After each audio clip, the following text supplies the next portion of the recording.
Sa bagong balita, muling binatikos ang Pangulo ng mga kritiko nito na itinuturing isang araw failure si Bongbong Marcos sa pagpapalakad ng bansa.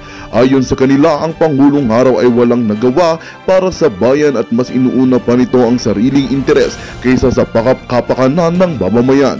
Isa ring kontrobersiyang umusbong sa malaking halaga ng perang nawawala mula sa kaban ng bayan, subalit wala umanong nakikitang pagbabago ang mga netizens sa lokal na pamahalaan.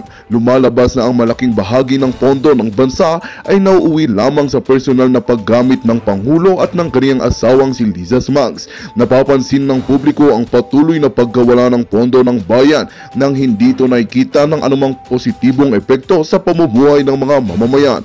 Sa kabila ng mga pangako at proyekto ng gobyerno, tila hindi ito naaabot sa mga nangangailangan at mas napupunan lamang sa bulsa ng mga nasa kapangyarihan. Dahil dito, patuloy ang pagtutol at pagtanggi ng ilan sa pamumuno ng Pangulo na itinuturing na hindi na naglilingkod ng tunay sa interes ng bayan kundi sa sariling interes lamang.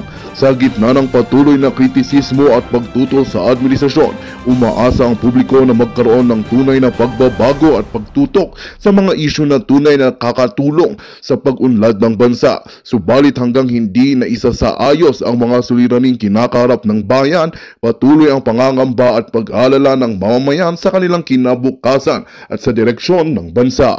Well, ito nga ang balitang ating pagkakatutukan. Ngunit bago ang lahat, siguraduhin mag-subscribe at i-hit ang notification bell para sa patuloy na pagtutok sa mga sulyap ng bagong balita sa tunay na boses ng masa.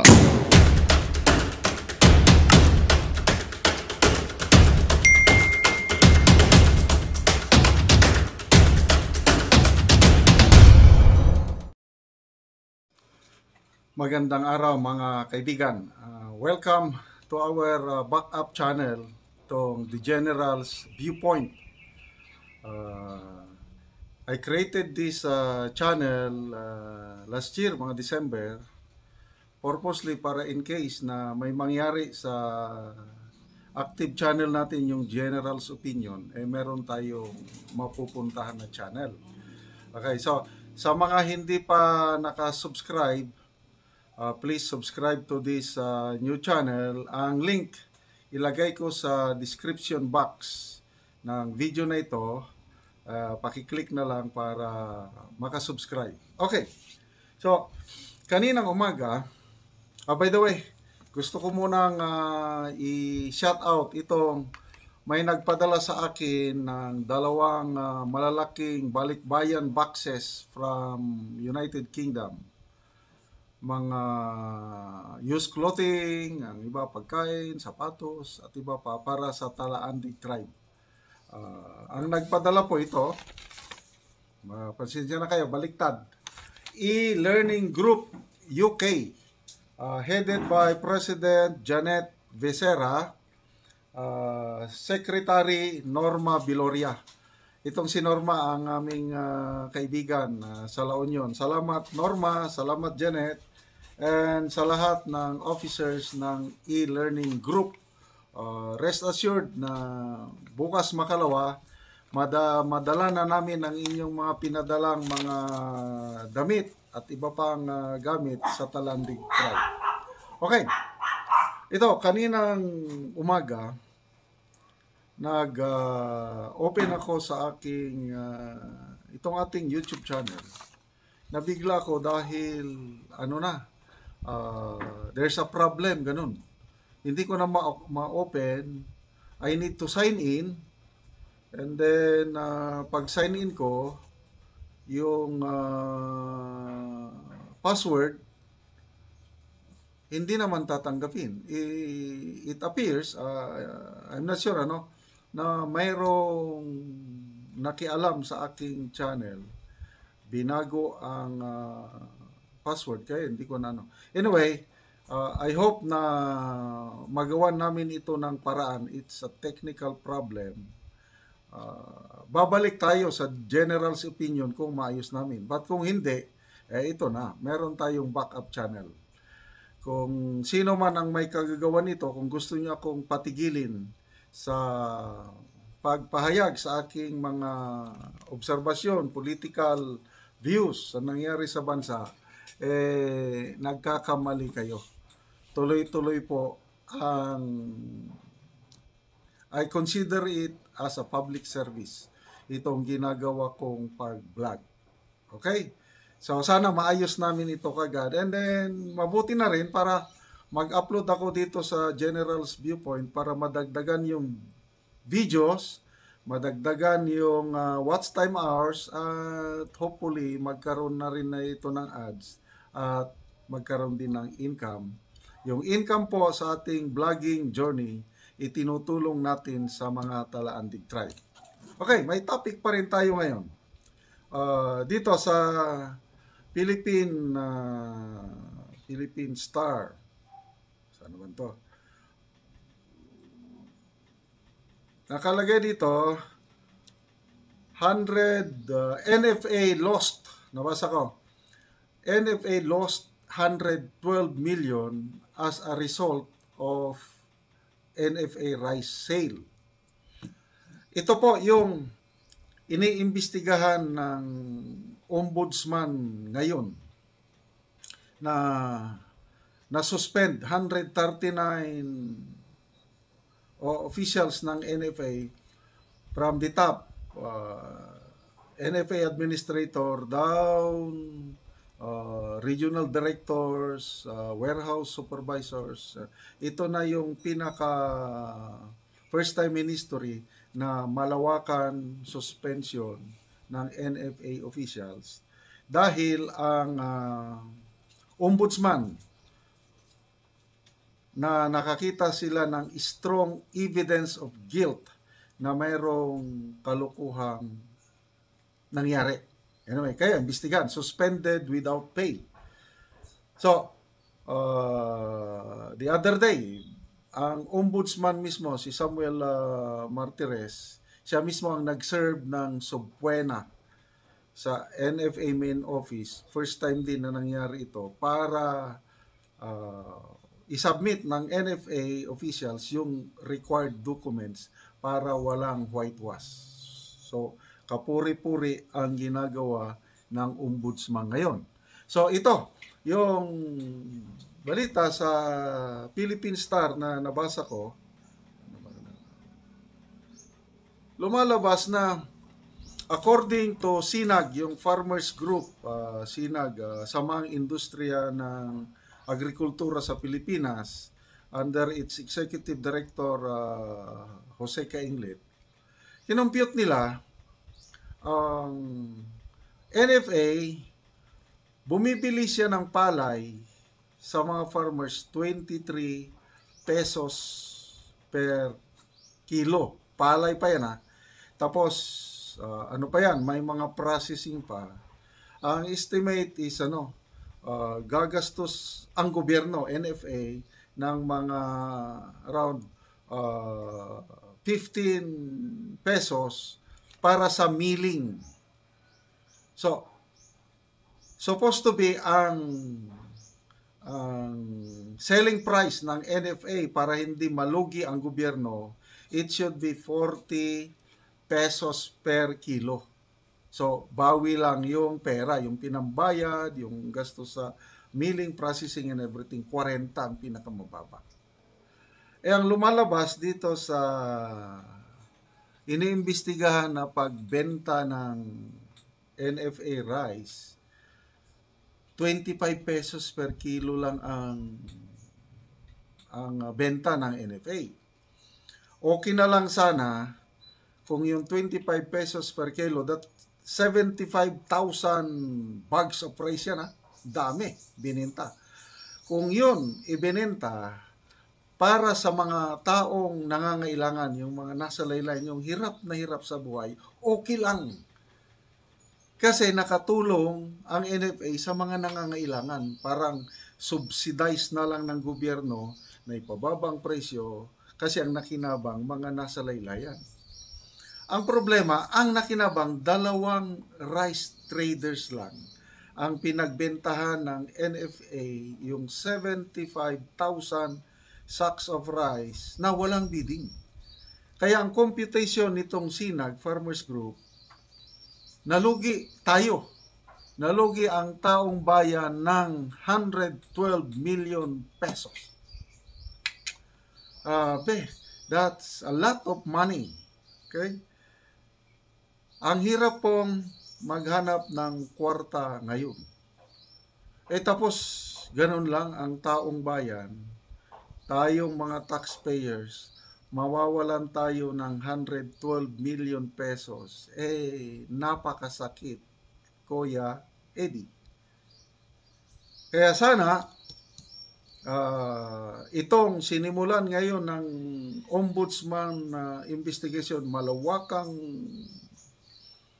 investigation na mismo ang ombudsman ang nag-serve ng subpoena para i-submit ang mga required documents, sana malaki ang ating, let's pray, na ma-dig up yung mga salarin. Kasi Puera de los Benos, hindi naman lahat yung 139 na suspended officials ay guilty. I believe meron dyan inosente. Kaya sana itong ombudsman probe na ito, ma-dig up nila sino yung may kasalanan para sila lang ang maparusahan.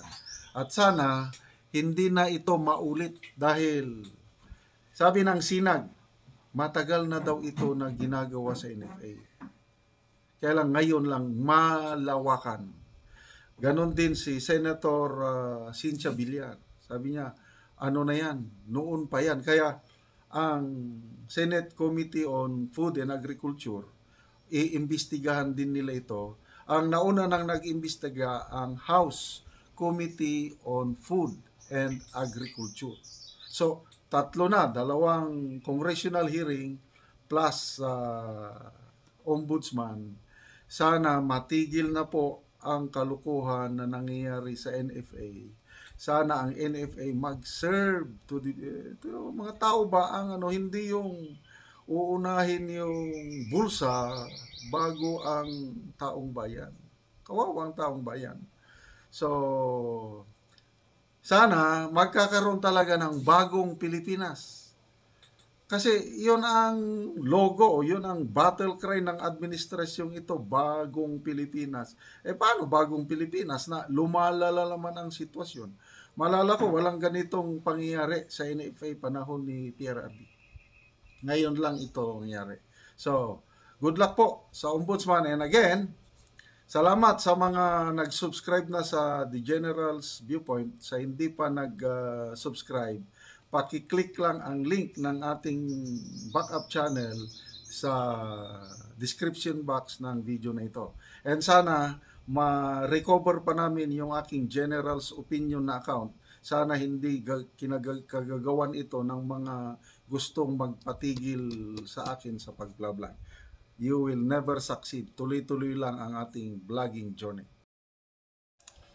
Magandang araw mga kaibigan. Welcome dito sa ating bagong YouTube channel, The General's Viewpoint. Ginawa ko itong channel na ito, I created last December. Preparation in kaso na magka-problema yung The General's Opinion, meron pa rin tayong platform. At ito nga, kaninang umaga, nagka-problema ang ating The General's Opinion, hindi ko na ma-open. Wala naman akong violation sa YouTube. Walang copyright whatsoever. Ano lang, it's a technical problem. I need to sign in. Pag sign in ko yung password ko, hindi naman tanggapin. Parang may nag-hack sa aking email address at pinalitan yung password.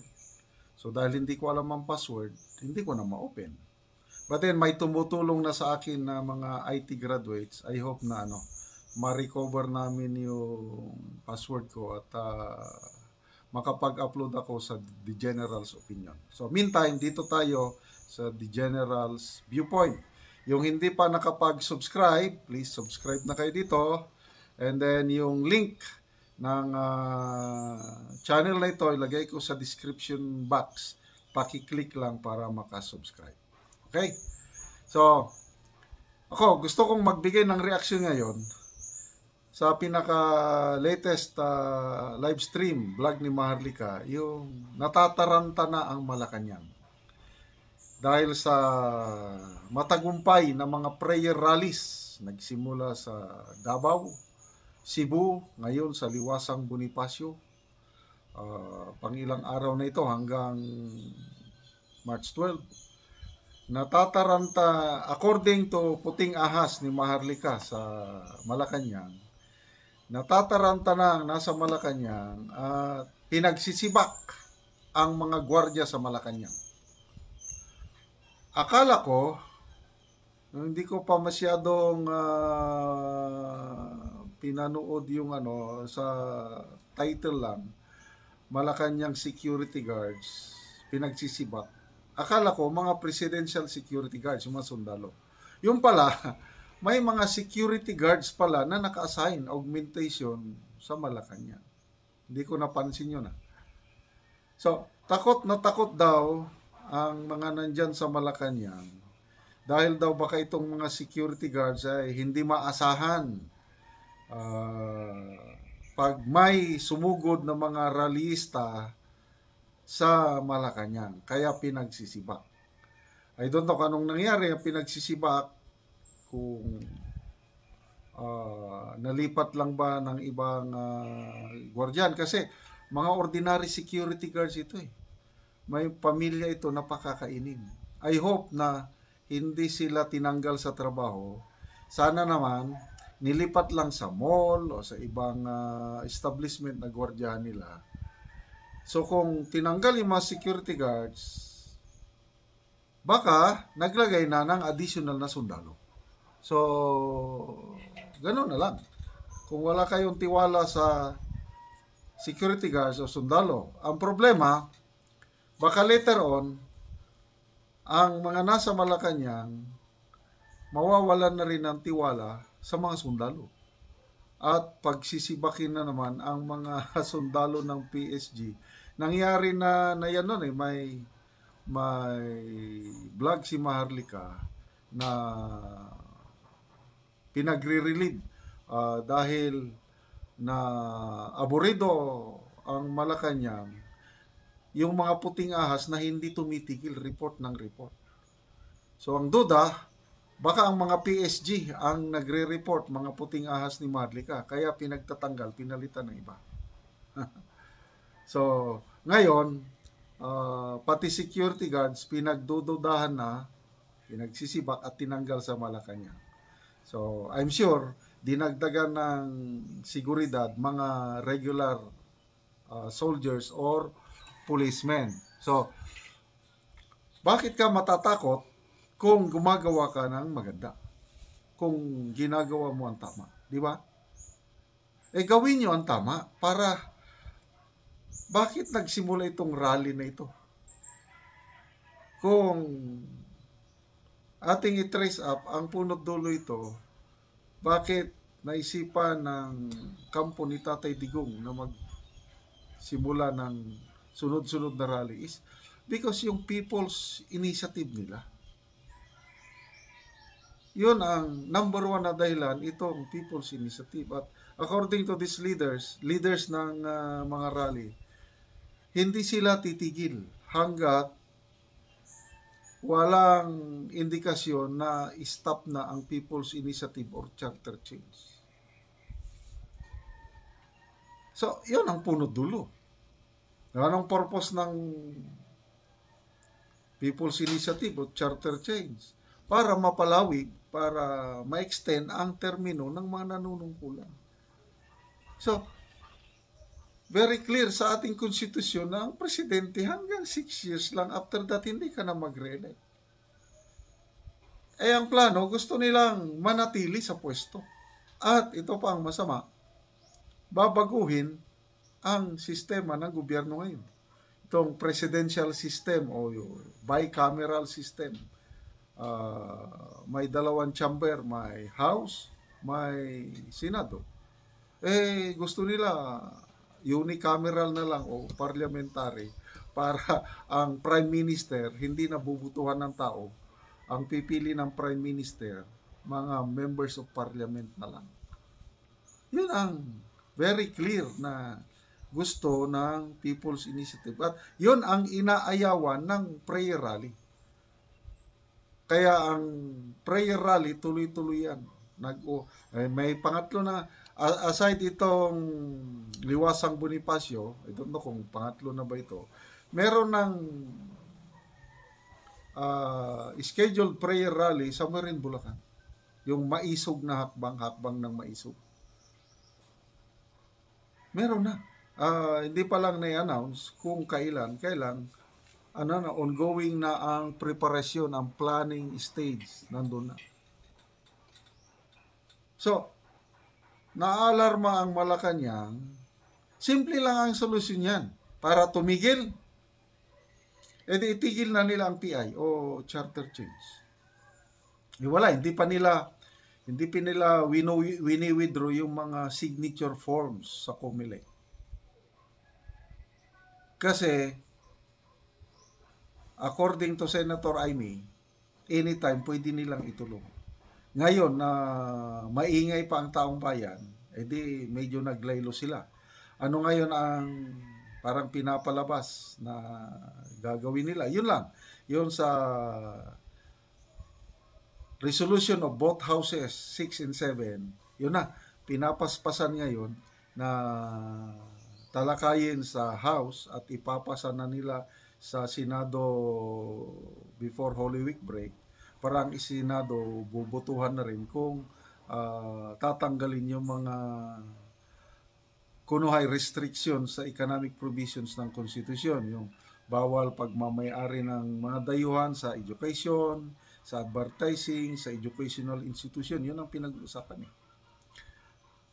Kailang duda ang mga senador na hindi lang economic provisions ang babaguhin later on, pati political provisions, yung term ng presidente o yung form of government babaguhin. Kaya wala, medyo lahat alanganin pa. Mabuti na lang at dyan sa Senado, lumalabas ngayon na parang magkakaroon ng problema sa Senado dahil walang enough votes, yung 18 votes para maipasa yung economic amendments na gusto nilang mangyari sa Constitution dahil maraming senador na ayaw, walang tiwala. Kuwan ko lang, kailangan ng 18 votes. So, nabibilang ko, mayroon ng sobra-6 na senador na hindi buboto sa economic provisions, yung amendments. Bilangin lang natin sandali ha. Senator Villar, Senator Amy. Okay. Tapos itong mga aliado ni Tatay Digong, Bato, Bongo, Padilla, Tolentino, 6 na yan. Isa na lang, yung magkapatid na Cayetano. Ano yan? Mga independent-minded at pro-Duterte. So, 8 na yun. So, hindi papasa yung economic provisions na gusto nila. Kaya, ano talaga ito?